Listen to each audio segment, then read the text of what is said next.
right, today we are going to do a demonstration on our Javaccino brownies. This brownie recipe is fairly quick and easy, and you will be, when you make this in class, a lot of times your dry ingredients will be pre-measured in a Ziploc bag that says brownie mix, and I will kind of explain that today, but we're going to go ahead and get started.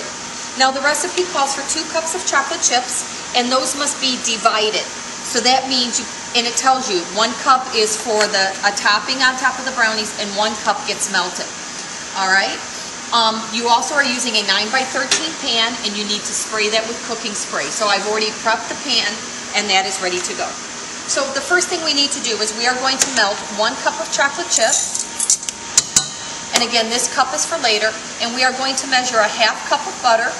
And for review, butter comes in sticks that are a 1/2 cup. Okay, so this is all good to go. And again, make sure you don't get any foil in there. Okay. So since butter and chocolate both melt very, very quickly, I am going to melt those on a lower heat. So I've put that on 4, since both of them burn quickly, and I will need to keep a sharp eye on that. Okay. While that is melting, I'm going to go ahead and mix my dry ingredients. So you have your flour, your baking soda, and your sugar. Okay, and I'm going to mix those with a wire whisk to help break up any of those clumps of sugar. And it also helps evenly incorporate the baking soda and sugar and flour evenly together.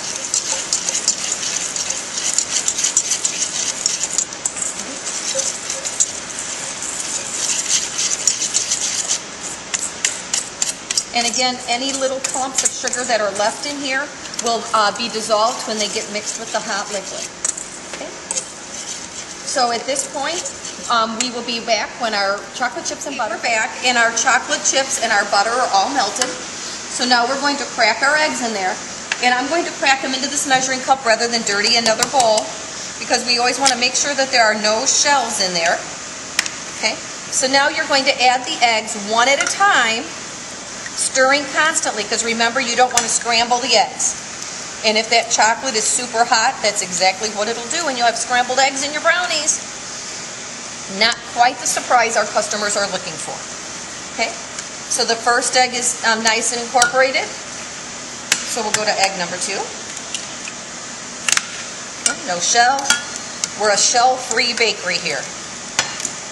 Okay, mix that in. All right. And I keep moving that measuring cup over there, even though I'm not done with it. Egg number 3, shell-free.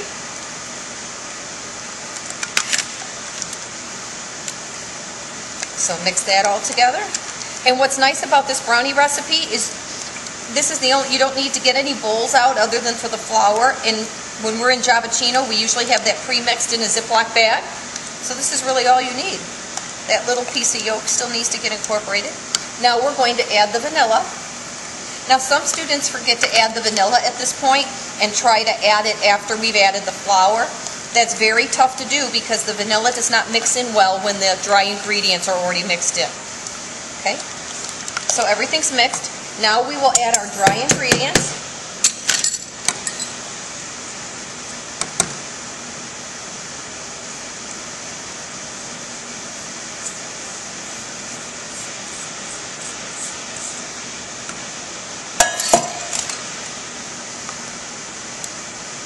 And you will start slowly on this so that your flour doesn't fly all over the place. And you just continue stirring until that flour is incorporated into the moist mixture or to the liquid ingredients. And here we go. So now we can pick up the speed a little bit. Again, I'm scraping the bottom to make sure I get all of the flour up. Okay, so now we get our pan, and we pour this into the pan. And again, if you try to pour it along the pan rather than all in the middle, it will make it much easier to spread out. Again, use a rubber scraper to get all the brownie mix out of the pan, because the part I just pulled out was probably a brownie's worth of mix.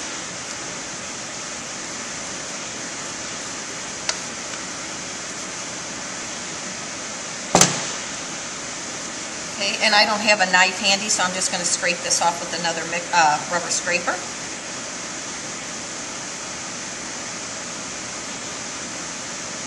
Okay.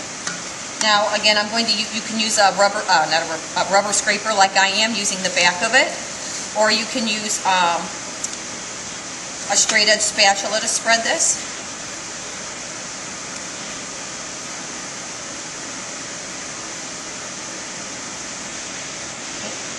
And I'm just going to kind of tap it a little bit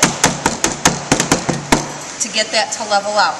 Now, we still have a cup of chocolate chips, so these get sprinkled over the top.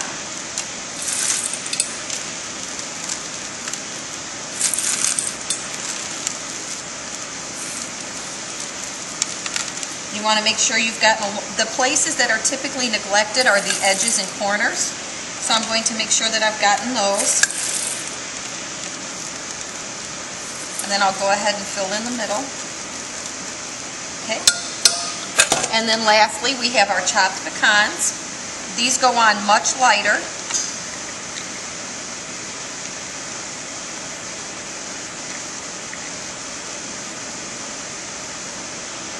Okay. Now these are going to go into the oven for about 20-25 minutes, and then I will see you then. Okay, our Javaccino brownies are done. And you can check these by, putting a toothpick in and making sure the toothpick comes out clean. All right. Then once these have cooled, you're going to get caramel syrup. Now we buy this caramel syrup in a can, and these bottles will be filled. And you're going to drizzle this over the top, like so. And we're pretty generous with the caramel here, so a lot of times we'll go in both directions. And we are just about out here, which will be fine for our demonstration purposes. Now, brownies need to be cut when they're cool so that they don't fall apart, but I am going to cut these just to show you for Javaccino. These brownies are cut into 8 pieces, so our students get very large brownies. So you cut in half that way, then you cut in half again, and then each half is cut in half. And our goal is that all the brownies are the same size. Okay. Now, these are still a little bit warm, so I do not want to pull them out of the pan or they will completely fall apart. But then once these are set, you get one of the cellophane bags. We have thousands of them when it's Javaccino time. And the brownie will be put carefully into the bag. Then your partner will hold the top shut while you tie the coordinated ribbons around the brownie. And again, we tie it in a double knot so that it can't come off and so that it stays airtight and preserves the freshness of the brownie. Enjoy!